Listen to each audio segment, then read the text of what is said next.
저는 특히나 지금 지수대에서 주식을 그만둔다라고 하는 거는 굉장히 좀 억울하고, 이제 올해는 이제 EPS 성장률이 되게 그래서 중요할 것 같아요. 주도주가 되려면 실적이 굉장히 중요하진 않아요. 당장의 실적이. 섹터가 돼야 종목도 되고, 섹터가 돼야 모든 기법이 다 먹힙니다. 자, 이제 그러한 부분에 대해서 이제 고민을 해야 되는데, 근데 이제 이런 고민을 하려면 이거 혼자서 주린이들이 집안에서 앉아가지고 뉴스 보면서 혼자 고민할 수 있는 건 아니잖아요. 아니 뭐 그렇죠? 이제 하실 수 있지 않을까요? 아니야, 아직 멀었어. 그래서 이제 이렇게 방송에 나오는 여러 전문가들 이야기를 들으면서 생각도 좀 정리하고. 네. 근데 이제 물론 아까도 이제 잠깐 말씀하셨지만 안 맞을 경우도 많아요. 네. 안 맞는 경우도 많는데 그건 어쩔 수 없지. 우리가 점쟁이도 못 맞추는데 신이 아닌 이상 못 맞추지. 대신 어쨌든 현재 일어나는 현상들에 대해서 생각하면서 어떻게 될 것인가 자꾸 추리하고 네. 예.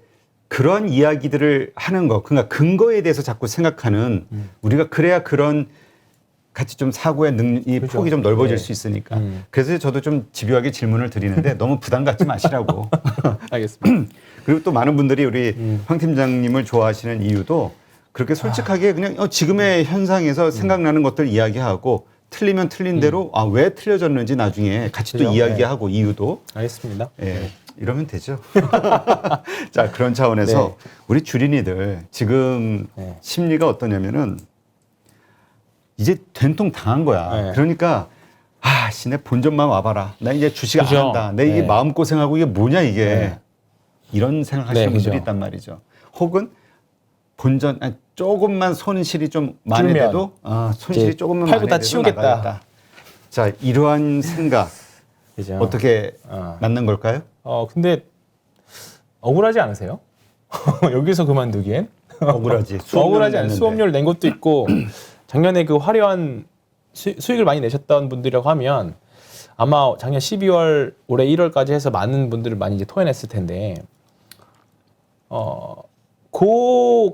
그대로 해서 올해 또 하면 됩니다. 네, 올해 분명히 또 나올 거거든요. 그러니까 문제는 뭐냐면, 발바닥에서 사가지고 발각질에서 사가지고 정수리에서 팔려고 하는 게 문제예요. 그러니까 무릎에서 어깨까지만 먹어도 되거든요.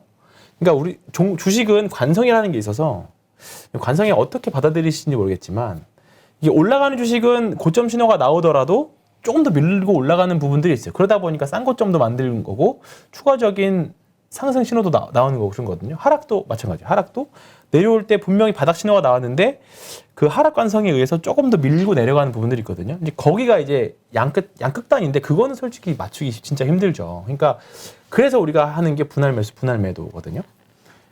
그런 부분들에 대해서 작년에 특히나 뭐 2차 전지나 다른 뭐 주도주로 인해서 큰 수익 뭐 단기간에 뭐 2배든 3배든 냈던 경험들이 있었던 분들이라고 하면 올해 또 그런 종목들 또 충분히 발휘할 수 있어요. 그리고 이제는 그런 종목들이 정말 장밋빛 전망에서 잘 팔아야 된다라는 것도 이제 느끼셨을 거고, 이제 매수보다 매도가 더 어렵다는 것도 느끼셨을 거고, 그렇기 때문에 저는 특히나 지금 지수대에서 주식을 그만둔다라고 하는 거는 굉장히 좀 억울하고 조금 늦기도 늦었고 기회를 좀 많이 차버리는 거 아닌가 생각하고 있습니다. 이렇게 얘기하시는 분이 있을 것 같아요. 증권사 직원이니까 그죠? 당연히 당연하죠. 고객님 가지 마세요 이렇게 얘기하는 거 아니야? 이렇게 생각하시는 분도 있잖아요. 그러겠네요. 근데 저는 주식을 굉장히 좋아해서 증권사를 입사한 사람으로서 저는 지금까지 출근하기가 싫었던 적이 한 번도 없었어요. 주식을 볼 수 있었기 때문에. 그래서 아마 저는 증권사에 입사하지 않았으면 전업투자자가 됐을 겁니다. 오히려 전업투자자로 했으면 더 성공했을지도 모르겠어요. 네, 근데 어쨌든 여기 입사를 해서 하니까 일단 보고 이제 좀 어쩔 수 없이 조금 더 뭔가 합리적인 의견을 자꾸 만들어내려고 하다 보니까 제 스스로 논리에 갇힌 경험이 굉장히 많았었거든요. 근데 이제 그런 부분들을 좀 많이 해소해 나가는 과정이라고 저도 개인적으로 성장하고 있는 과정이라고 좀 보고 있고요. 제가 주식 증권사 직원이라 말씀드린 것도 아니지만 지금은 최소한 올해 상반기까지는 보고 그만둬도 늦지 않는다. 네, 보고 늦지 않는다라고 생각하고 그 예전에 아니 근데 보고 그만둬도 늦지 않는다라는 말의 의미가 네. 뭘까? 그러니까 3월 달에 상황이 어땠을 때 그만둬도 된다라는 얘기일 수도 있는 거잖아요. 네네. 그게 뭐예요? 어떤 저는 그러니까 한국 주식시장도 그렇고 아직은 우리나라가 경기가 이제 지금 보면 유동성 장세에서 실적 장세로 넘어가는 구간이라고 저는 보고 있거든요. 그리고 나서 이제 역실적 장세가 나와요. 근데 이제 왜냐면 금리를 올리기 시작하면 이제 기업들의 이익이 꺾이기 시작하거든요. 그렇죠. 네, 그러면 이제 그 구간 그 중 구간인데 이 자료네요. 제가 아까 방송 시작하기 전에 이 표를 찾고 있었는데 이제 생각났네. 어쨌든 지금 이제 금융 장세에서 이제 실적 장세 넘어가는 구간이에요. 그래서 2월 달부터는 이제 실적에 대한 종목들 더 압축해서 움직일 건데 그거를 확인하고 조금 그만둬도 되지 않을까 싶은 거죠. 분명히 지금 보면 실적 충분히 잘 내는 구간도 있고 기업의 이익들이 아직까지는 계속 밀어내는 분명히 잘 나오는 기업들이 있습니다. 그리고 금리가 올리더라도 버틸 수 있는 기업들이 아직 충분히 많이 있거든요. 그 기업들로 매매를 하기에는 아직은 시간적인 여유가 충분히 남았다. 그래서 우리나라 한국 시장 통계를 보면 11월에 시작해서 5월 달까지만 주식하는 게 가장 성공률이 높다라고 하거든요. 그제 그 강한국 저자님인가요? 그분 책을 보면 또 나와 있고 사실 좀 놀랐던 게 저도 사실 체감적으로 그렇게 느꼈었거든요.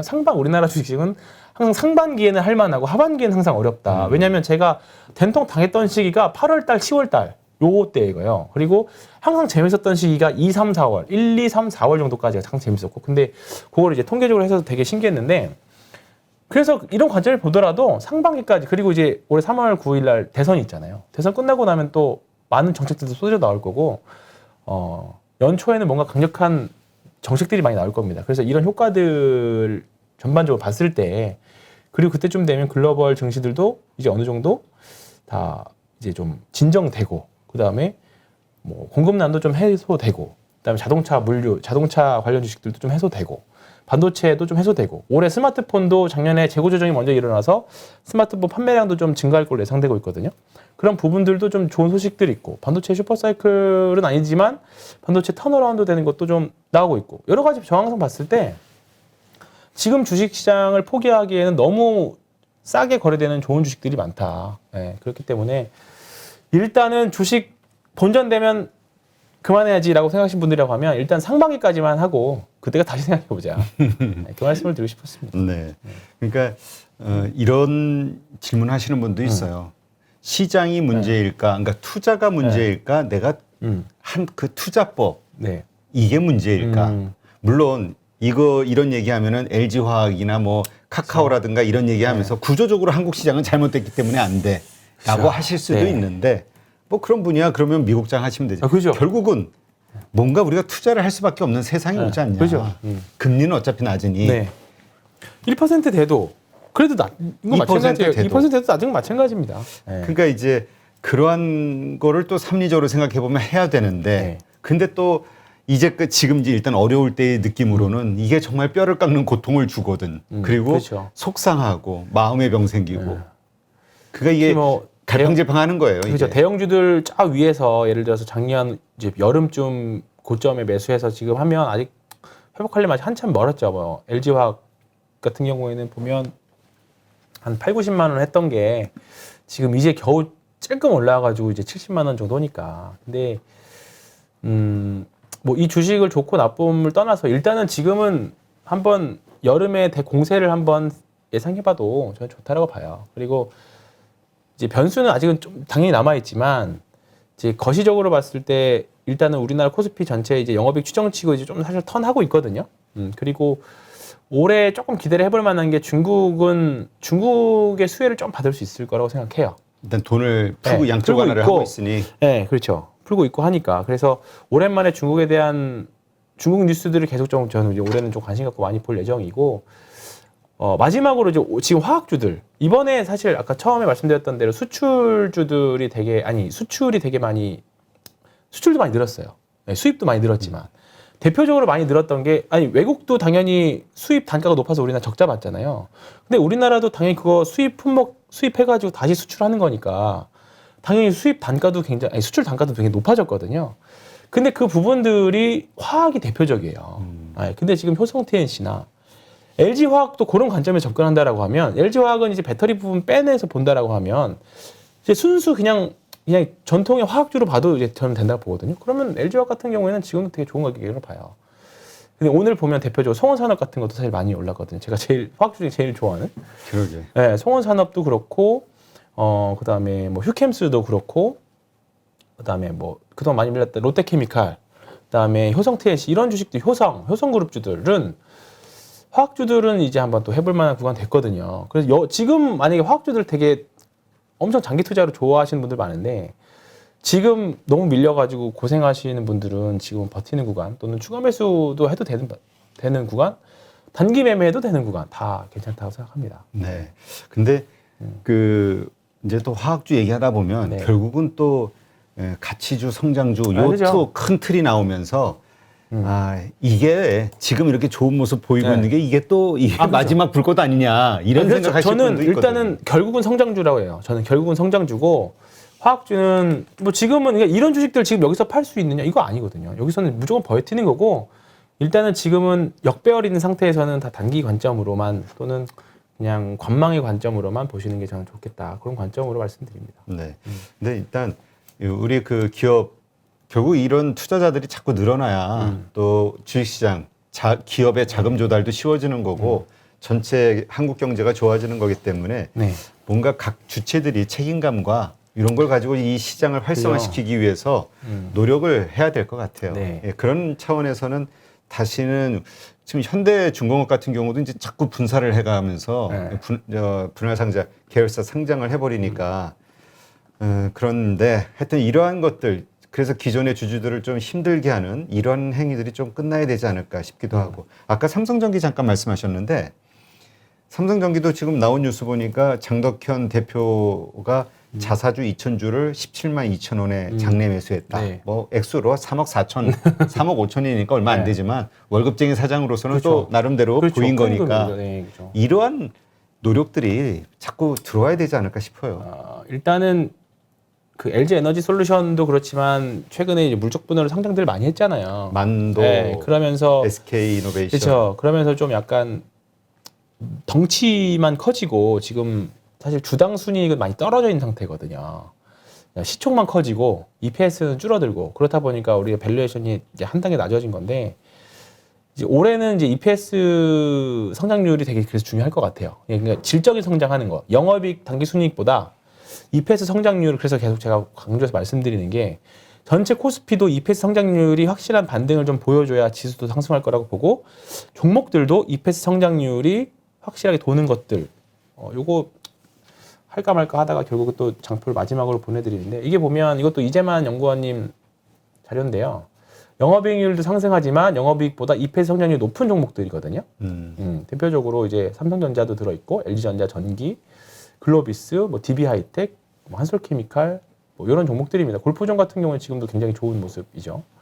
이런 종목들인데 이거 말고도 되게 많아요. 되게 많고 특히 시가총액 5천억 이하 종목들, 특히 반도체 섹터들 소부장에서 굉장히 많이 발견되고 있어요. 그러니까 그런 종목들 하시면 시장 힘들어도 또 대피처가 될 수 있거든요. 그러니까 그런 종목들 하시면 실적이 좋고 좀 계속 좋은 종목들은 물리더라도 이번에 빨리 올라가는 거 아셨을 거예요. 그러니까 뭐 여기서 너무 너무 개별주로 가시면 특히 지금 진단키트는 말 그대로 개별주거든요. 그러니까 진짜로. 섹터가 좋아야 된다. 네, 섹터가 돼야 돼요. 네. 섹터가 돼야 종목도 되고 섹터가 돼야 모든 기법이 다 먹힙니다. 섹터가 안 되면 어떤 기법을 다 가져다 붙여도 아무리 진짜 몇 천만 원짜리 돈을 주고 배워 기법도 다 안 먹힙니다. 이거는 제 돈을 녹여가면서 배운 진리이기 때문에 그래서 참고하시면 보시면 좋을 것 같고요. 그래서 일단은 지금 개별주들을 많이 조금 이제 조심하셨으면 좋겠고 원래 지금 시즌이면 사실 어제도 그 대선 정책 토론회가 있었지만 사실 이 정도면 대선 관련주들이 날뛰어야 정상이거든요. 근데 오늘 건설주는 네, 건설주들은 올랐죠. 근데 뭐 그건 이제 정책주기도 하고, 근데 뭐 누구나 당연히 근데 오늘은 뭐 어차피 다 올랐습니다. 다 올랐어. 원전주도 많이 좀 올랐죠. 네, 많이 올랐죠. 그러니까 원래대로라고 하면 인맥주도 난리 쳐야 되고, 그다음에 정책주도 난리 쳐야 되는데 사실 좀 상대적으로 희미한 편이기는 해요. 그러니까 어떻게 보면 주시장이 좀 긍정적이라고 봐요. 왜냐하면 얘네들이 날뛰면 다른 주식들이 잘 안 가거든요. 그렇죠. 아니 네. 질적으로 이게 투자자들이 그런 주식을 안 봐야지. 네, 안 봐야 정상인데 뭐 그냥 뭐 고등학교 동창이라 해서 급등하고 뭐 그런 류가 상대적으로 좀 많이 옛날보다는 좀 줄어든 것 같아요. 예, 그런 부분들이 있어서 좀 다행이라고 보고 오히려 이제 정책주들은 실질적으로 정부의 수혜를 볼 수 있는 종목들은 뭐 대표적 건설주가 되겠죠. 그런 부분들이기 때문에 저는 대선 이후가 지나고 나면 뭔가 FOMC하고 여러 가지 것들이 다 맞물려서 딱 안개 거치듯이 딱 한 번에 거칠 수 있는 시기가 분명히 3월 정도에는 올 거라고 봅니다. 그래서 2월 달에는 1월 달에 멘탈 타격 입으신 거 좀 약간 추스르고 이제 조금 재정비하고 현금도 좀 마련하고 그동안에 손절을 왜 못했을까 또는 내가 왜 매매를 뭘 잘못했을까에 대한 고민의 시기를 2월 달 충분히 활용을 하시고 급할 게 하나도 없습니다. 그러니까 3월 달, 4월 달에 대공세를 준비. 호흡을 길게 샀을 때부터 이유가 장기 투자를 생각하고 하시는 분들, 그렇죠. 이런 분들은 뭐 안 해도 되겠죠. 근데 그래도 생각해 보세요. 카카오를 저 위에서 사셨던 분들, 카카오 뭐 예전이랑 지금이랑 좀 약간 기업의 질이 좀 달라지긴 했습니다만 사실 장기 투자라고 해도 이렇게 밀려버리면 속상한 건 어쩔 수 없어요. 분할 매수 한다고 해도 답답하지. 네. 이게 과연 내가 산 가격 이상이 네. 될 수 있을까? 네, 그죠. 내가 최초에 산 투자 논리나 아이디어가 훼손되지 않는다면 상관없어요. 근데 카카오 같은 경우는 대표적으로 사실 훼손이 됐죠. 예, 이제 분할 상장하고 기업 가치들이 빠져나가니까 이제 그런 내가 가지고 장기 투자하려고 했는 종목들의 이제 그런 투자 아이디어가 훼손되지 않았다라고 하면 당연히 장기 투자는 여전히 할 만한 종목들 충분히 많다라고 생각합니다. 네. 일단 우리가 이제 계속 반복적으로 얘기하는 게 이렇게 이제 이게 종목 교체와 관련해서 네. 이제 아까도 말씀하셨듯이 좋아지는 섹터, 그러니까 주도주가 될 수 있는 섹터의 모습이 이제 나올 때 네. 그쪽으로 갈아타야 네, 되잖아요. 네. 그 섹터 내에 또 대장주로. 그렇죠. 그런데 다시 한번 그러한 섹터를 우리가 어떻게 구별할 수 있을까? 네. 그 전 종목이 며칠 정도 올라야 이게 좋은 거구나 이렇게 알아야 되는 건지. 그러니까 일단 이런 방법론에 대해서 물론 이게 안 맞을 수도 있고 아니면 이 여러 방법 중에 하나니까 이런 것들을 좀 공유를 해주시면 보시는 분들이 조금 그나마 좀 이렇게 앞을 이렇게 좀 이렇게 헤쳐볼 수 있을 것 같아요. 글쎄요. 다음 시간에 하면 안 돼요? 지금 해야 돼요? 간단하게. 그래서 제가 항상 말씀드리는 게 4주 신고가 저는 4주 신고가로 봅니다. 4주 신고가로. 네, 4주 신고가로 보는 거고요. 근데 그 얘기는 네. 4주 동안은 그러니까 4주 이내에 가장 높은 가격이 그죠? 올라오면 네. 오늘 보면 이제 지금은 제가 왜 희미하다고 말씀드렸냐면 급락 이후에 되돌림 구간이거든요. 그러니까 아직은 진짜 찐 반등인지 이게 향후 주도주가 될 반등인지 몰라요. 그래서 근데 이미 오늘 안에 4주라는 건 한 달의 기간입니다. 그렇죠. 한 달의 기간이고 4주 신고가가 났다는 건 대부분 21선 위로 올랐다는 거거든요. 4주가 이제 20일이니까. 4주 신고가를 갔던 종목들 보면 뭐 GS건설 같은 경우는 이걸 아직 신고가라고 보기 사실 조금 애매하잖아요. 그죠? 예, 애매하고 요거는 좀 약간 검색이 잘못된 것 같네요. 4주 신고가가 아닌데. 요거는 제가 요거는 보시면 안 됩니다. 요거는 제가요. 힌트에 아니요. 그건 아니고 제가 러프하게 만들어 놓은 검색식이라서 좀 그렇고요. 이거 4주 신고가들 보면 잠깐 이것도 아니고 이게 제가 좀 약간 중복으로 나오게 한 거라서 한번 볼까? 이런 이렇게 작은 애들은 이제 사실 개별주의 개념이니까. 그렇죠. 그 섹터가 일단 움직여야 되죠. 그렇죠. 오늘 로봇주들도 사실 흐름은 좋았었고 그다음에 보면 근데 지금 보면 오늘 다 작은 종목들이에요. 다 작은 종목들이라서 그러니까 저는 이거를 매일 봐요, 매일. 인터플렉스 같은 게 이제 요런 게 조금 힌트가 될 수 있겠죠. 스마트폰 관련 주식들. 요게 이제 여기를 넘어가면 이거 신고가 하는데 어떻게 사냐라고 말씀하실 수 있긴 하겠지만 이런 종목들이 향후에 더 계속 쭉쭉쭉 갈 수 있습니다. 거래량 터지고 이렇게 가고 있잖아요. 이제 이런 종목들에서 힌트를 보는 거죠. 근데 봤는데 올해 실적이 작년보다 좋아지거나 또는 성장률이 좋게 나오거나 또는 비싸더라도 이게 향후에 싸질 수 있는 종목이냐. 저는 오히려 높다. 네. 그러니까 대표적으로 지금 실적이 안 나오는데 어떻게 사냐라고 하실 수 있는데 자, LNF를 대표적으로 보면 자, LNF가 보면 2019년도에 보면 적자였어요. 여기 보시면 지금은 보면 이제 2019년 적자였잖아요. 2020년도에 10억이었어요. 근데 제대로 진짜 신신 상승하는 건 요 기관에서 나왔잖아요. 그죠? 요 기관에 나왔고 실적은 2023년, 24년치 성장률을 땡겨서 갖고 왔었단 말이죠. 그러니까 결국 우리가 사야 되는 구간은 이 구간이고 이 구간.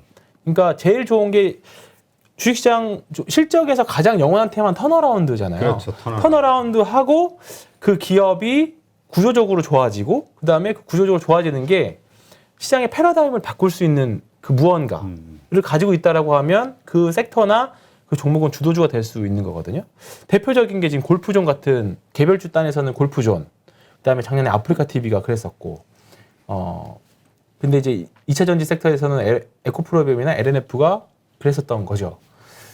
근데 이런 종목들 이 구간에 찾아야 돼요. 이 구간에서 이 구간 찾아야 되는 겁니다. 그래서 지금 보고 있는 게 로봇 주식들, 예를 들어 T로보틱스 보면 이 종목도 이제 로봇주들도 오늘 보면 다 가능성이 있어요. 오늘 보면 상승률은 에브리봇이나 뭐 로보로보나 뭐 다 흐름이 좋았지만 지금 사실 리포트로 뭐 이런 데서 나온 종목 T로보틱스거든요. T로보틱스 보면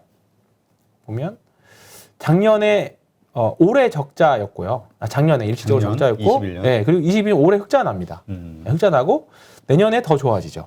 그리고 내후년에 더 상승한다라고 하면 이런 종목들도 로봇 주식들 중에서도 좀 주도주가 될 수 있겠죠. 결국은 로봇도 결국 우리가 살아가면서 자연스럽게 될 수 있는 부분들이고 하기 때문에 그래서 로봇 주식들도 계속 보고 있어요. 이런 종목들을 찾아가는 거죠. 그러니까 그러니까 주도주가 되려면 실적이 굉장히 중요하진 않아요. 당장의 실적이. 당장의 실적은 중요하지 않습니다. 주도주들은. 기대감. 네, 기대감이 더 커요. 근데 기대감을 불러일으킨다는 건 그만큼 이슈가 좀 그럼요. 불어준다는 합리적으로 거잖아요. 받아들여야 돼요. 지금의 적자가 합리적으로 받아들여져야 되는 그런 스토리를 가지고 있어야 되고 그리고 시장의 투자자들이 뭔가 다. 그러니까 그래서 미인대라는 말을 표현하는 게 예를 들어서 A라는 배우가 있고 B라는 배우가 있으면 누구는 A라는 배우가 잘생겼다, 예쁘다라고 할 수 있지만 누구는 못생겼다라고 할 수 있는 거잖아요.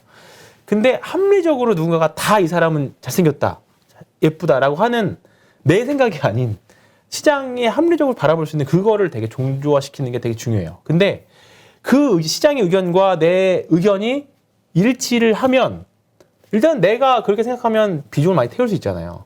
근데 일치를 한 상태인데 시장도 그렇게 같이 바라봐줬을 때 이제 텐베거 이런 게 나오는 거죠. 대박이 거기서 나는 거죠. 그러니까 일단 좀 정리를 하면은 우리 황 팀장님은 그 주도주를 그러한 조건으로 찾는다. 네. 일단 4주 신고가를 내면서 이익이라든가 이런 게 지금이나 작년보다 훨씬 좋아질 그죠. 것으로 예상되고 그다음에 또 이러한 기업들이 스토리. 여러 개 그 스토리가 만들어지는 섹터가 있어야 되고 그죠. 이런 가운데서 찾으신다. 그리고 이제 리포트도 검색해 보면 그 관련 리포트들이 산업 리포트들이 많이 나와요. 산업 자체에 대한 네, 긍정적인 리포트들. 대표적으로 작년 4월달, 5월달에 뭐가 나왔냐면 작년 하반기에 가장 핫했던 게 NFT였잖아요. 그렇게 NFT 관련 리포트들이 나왔어요. 근데 제가 그때도 했던 게 뭐냐면 되게 무시했어요. NFT 뭔데 이거 뭐 모르겠어 하고 그냥 되게 넘겼던 기억이 나요. 근데 아차해서 보니까 상방에 나왔지 그랬던 거죠.